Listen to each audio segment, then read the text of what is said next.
Welcome to Focus Garage. Today we want to talk about the brand new 2019 Nissan Altima. I know you guys were expecting something enthusiastic, but we want to talk about the 2019 Nissan Altima because Nissan is doing something totally different, totally They're changing it up. Yeah, they're changing everything basically, and there's so many cool things going on, and I want to touch up on that stuff. So let's start with it. All right, so I know you may be thinking here, who really cares about the Altima? And the answer is millions of people. This is a very, very popular and common selling car for Nissan. So the changes they make with this are very critical to their brand as a whole. So this is one of their, their bread and butter cars. Exactly. They sell a bunch of them every year. It's in that one of the dying class of cars, a sedan. This is that common mid-size sedan. So it's important that they bring change and innovation to it. So what do you want to start with? There's a lot of changes to this Altima. There's a lot of 2018 was a brand new chassis, brand new interior. Everything was brand new. This is the 6th generation, right?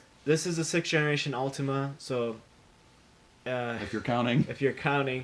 1, 2, 3, 4, 5, 6. Yeah. But the one thing I want to talk about is the drivetrain. I want to talk about the engine and transmission and all-wheel drive system. Yep, right. You heard it right. Just like Mazda. Just like the GTR, like Nissan. Just like the GTR. It's the same old... No, it's not. But I want to talk about the all-wheel drive system they have. It's not any different than any other Helldeck system. They call it intelligent all-wheel drive system. And it's basically when it detects a slip, it will send the power to the back wheels to help you with the bad weather conditions, slippery conditions, basically. To Snow, rain, gravel, sand. Help you keep going. Yeah. And one of the nice things about this, though, rather than like a full-time all-wheel drive system, is this works for efficiency and fuel mileage. Yeah. So the car primarily drives as a front-wheel drive car, like you were saying, until it senses slip. So rather than having to send power to all 4 of the wheels all the time, it's only sending power to the front wheels until it needs to send it to the other wheels. So that helps. You're not really taking a huge loss by getting the all-wheel drive. If you live in live in a climate where you get inclement weather, you still kind of get that front-wheel drive gas mileage until obviously the car's slipping. Yeah, the other thing is let's talk about the engine. The transmission. Let's touch up on the transmission real quick. Transmission is the CVT transmission. They call it the X something CVT and Xtronic CVT. Yeah. And that's your only option. Yep. So yeah, that's the only option. If you're getting front wheel drive, all wheel drive, whatever engine, you have 2 options, and you'll still get the CVT transmission. And there's no other option. There's no manual in this car. No manual, no dual clutch, no standard torque converter automatic, just CVT here, which again, fuel mileage is the main reason they're doing this. And this car is for people who wants to go from A to B, and they don't want to spend Corolla. Well, in this case, it would be Camry, I guess. They don't want to spend the Camry or Accord money, and they still want something cheap. Nice features, comfortable. Yeah, decently comfortable. So that's what they get. They get Nissan Altima. A lot of people hate on it, but that's what it is. And that's why this car is fuel economy. That's one thing they sell for fuel economy. And not including the all-wheel drive system, which checks out a lot of boxes those people are looking for. And this Xtronic CVT, they're claiming that you will accelerate much more faster than the regular CVT. There's a cat joining us here. I don't know if you guys can see it or not, but... Oh, man. But going back to it. But the transmission, this transmission accelerates so much faster. And you have much taller final gear ratio to help with that fuel economy. Yeah, so do you want to talk about the engine here? So you've got your standard, 2.5 that they've been using for what decades. Seems like forever now, in a bunch of different Nissans. But the real, groundbreaking engine here is, Nissan and Infiniti is advertising this as it's the first variable compression turbocharged engine, right? Did I get that right? Yep, you heard it right, right. And you said it right. It's a variable compression ratio. So that means your compression ratio is changing. And depending on if you want fuel economy or you want a fast accelerating car. So a lot of turbo cars, this is a turbo engine, so a lot of turbo cars have lower compression ratio, thus bringing the MPG down. But with a higher compression ratio, they get more optimization of the fuel and better burning. Yeah, cleaner, more efficient burn. And you get so much more gas mileage. Unfortunate thing about this engine is that you can only get it in the front wheel drive configuration. So it makes 200, it depends on the compression ratio. It runs maximum 14 to 1 to 8 to, and the lowest is 8 to 1. So it changes between those two. And it's like a two rotating assembly. You basically have two sets of rods that not tire rods, but the rods that would like change the angle, and that's why it will change how much your piston goes up, and that's where they create like the farther it goes up, the more compression ratio, and less goes up, the less compression ratio, basically. But yeah, talk about power. How much horsepower, how much torque is this thing So making? I believe this makes 236 to 247 horsepower, and I saw like 270 torque to like 240 torque or yeah, something between like that. So between that. So depending on the it's not bad numbers, you know, like mid 200s to upper 200s for the torque, you know, and then that's a stock Focus SC number. exactly. And obviously, you know, this isn't a car you're going to be driving in a performance manner. So, And you know, with a CVT, you probably can. And you get a paddle shifters on the CVT with this engine, but I don't think it makes any difference with the CVT. and I'm sure that's one of those things that'll drive you enthusiasts crazy is paddle shifters on a CVT. You know, I don't know what you're shifting, but you know, it emulates something. But yeah. You're changing the diameter of the cones a bit. And we were watching kind of like a video demonstration of how this, you know, the crankshaft and the variable compression works, and it's very, very interesting stuff. But it brings to the question like, how many moving components that change and stuff are there possible to go wrong in this? Because, you know, like most modern engines, this is going to have variable cam timing, variable valve timing, and now it's got variable compression. So there's a lot of different sensors, a lot of different solenoids, all working one-on-one with each other here as a whole to really make sure this engine's working, you know, as smoothly as and efficiently as possible. And, you know, in a day where people don't even change their own oil, you really wonder what this engine's going to be like 4, 5, 6 years from now. Yeah, I wonder if it uses different oil than, you know, the regular engine. Because you get a 2.5 inline four-cylinder, which they have this you could engine. run that with no oil and that engine would be fine. No. This engine is like in literally everything. They have it in the Rogue, they have it in the Maxima, Altima, and all of their cars. And at some point they had it in the Sentra too, which is pretty cool. But it makes 188 horsepower in the front-wheel drive version, and it makes 182 horsepower on the all-wheel drive. Gotta tone that bad boy down, you know. All-wheel drive system, you know, you want to make sure. But compared to that engine, how much maintenance goes into this car, you know, like the 2.0 turbo. So, and also, what is the life expectancy? I'm sure, as an engineer and all the other engineers out there, design engineers, I'm sure they would understand that there's a lifespan goal that you gotta hit with your components, and I'm sure this engine is designed to outlast the warranty, hopefully.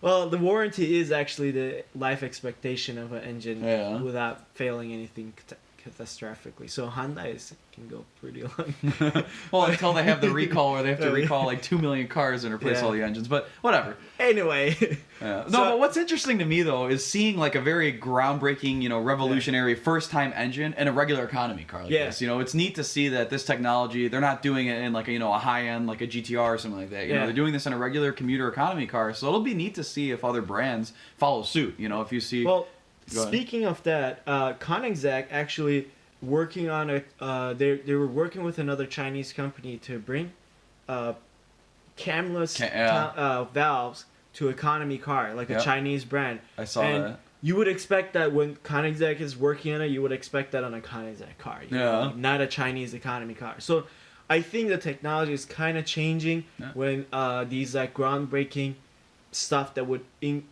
result in a fuel economy, they will bring it to fuel economy cars more than bringing it into like a quarter, $500,000 $1 million supercar, because let's be honest, they don't really care about fuel economy. No. It's not fuel economy them, does not always equal more power. Yeah, so you're going to see all these implementations in the future that are more geared towards fuel economy, because everybody wants the best possible gas mileage out of their vehicle. You know, anybody that's a regular person buying a car, it's the first question they ask is, you know, what's the gas mileage? Not, you know, what does it cost to insure or anything like that. They just want to know, you know, what's the most gas mileage they can get. So yeah, you're going to see a lot of these implementations of, you know, variable compression, you know, variable whatever that they can do, where you have the power when you want it, but you don't always have it, so you don't always have that, you know, the draw of, you know, a high torque, high horsepower engine or something like that.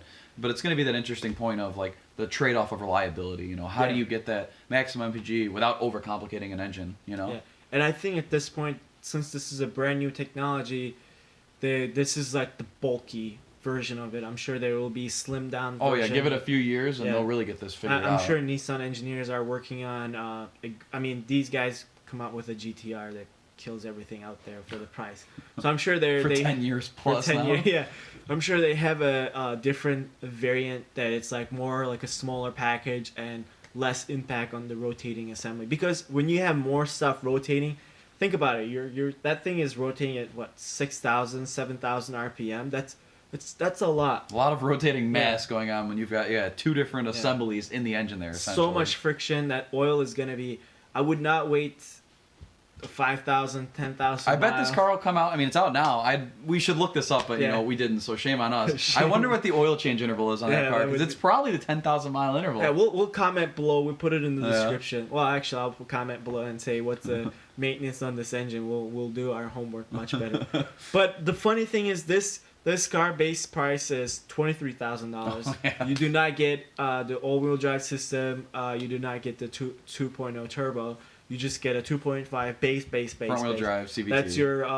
That's your rental fleet. Rental spec. Yeah, rental spec. Now, what did we find interesting here? So, this is always interesting in the automotive world. Options here. So, from the base model to the top line, what do we got here? So there's a new trend that it's like happening for the past 5 years. There's something called year one edition. A lot of car manufacturers are doing. They do like Scion does like the release edition they used to do. You had like the launch edition of cars. WRX had a launch edition or whatever, and year one edition is a $36,000 Nissan Altima. Actually, it's almost 37. It's like 36,795. Yeah, something like $37,000. $37,000, and that's a lot of money. It's almost $15,000 more than your base Altima.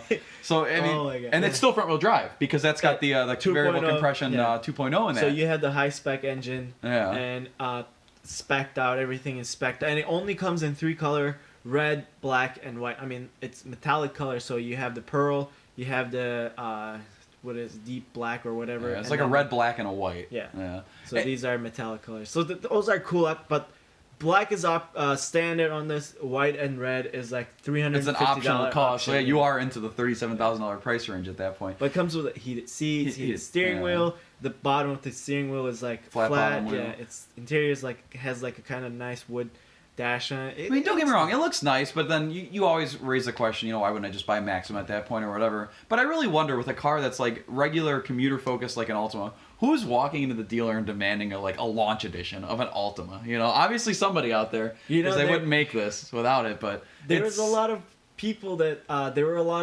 bought like the Mercury. The Marauder. Yeah. And it's like in mint condition. And they still have them with like 500 miles on them. Yeah. Yep. And so somebody gonna buy this Altima and put it in a garage? It's not gonna worth anything. If you're gonna get something like that, drive it. Drive the shit out of it. Excuse me, but yeah. it's an interesting thing. I'll say the word interesting probably hundreds of times in a lot of these videos, but it's really cool to see from like a marketing standpoint and like a product planning standpoint that Nissan's like, we're gonna make a special edition launch Altima here that costs almost $40,000. Someone's gonna buy it, We hope. I mean, I will do my more homework, I guess, because this Thursday we're going. Well, today is Sunday. When you're watching this, it won't be Sunday. Yeah, but anyway, we'll be at Chicago Auto Show. Whoop whoop! That's the best day of the year. Yep. We're gonna go see it. I will be comparing this to Mazda 6, to be honest. Hopefully, because Mazda 6 is all-wheel drive as well, and I don't think you get the. Do you get the turbo engine with the all-wheel drive system? No, I don't believe so. No, I think only on the front-wheel drive. Yeah, we'll be checking that out, and we'll be comparing the top spec Mazda 6 to top spec Altima.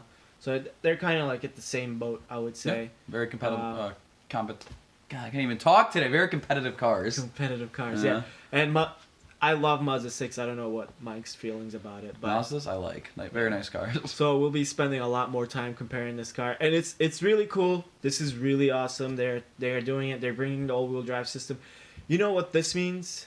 All those people are buying SUVs because it does not have all-wheel drive system. Please go buy the Mazda 6 and Nissan Altima. That's what they're doing. They're seeing why crossovers are selling. So in order to save sedans, put the features that people want from an SUV into a car. Which is not that hard because most of those are sharing the same chassis. We can't talk today. And platform and all that stuff. The parts are interchangeable. Yeah. Well, to an extent. Yeah, who knows about the clearances and all that stuff. Since we're not working on it, we're not going to comment on it, I guess. But, they're very similar. So, coming to an end. Let us know what you guys think about it. I know we did not talk about the interior. We did not talk about the exterior because We're gonna cover that when we go check it out at the auto it's show. a very well. My opinion is it's a very bland car, and it's for more for like low end of the market.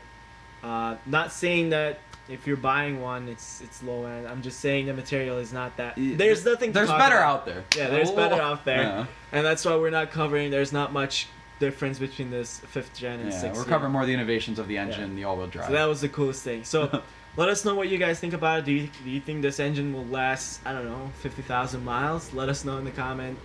And if you're not subscribed to our channel, please do so and push the bell button to get all the notifications.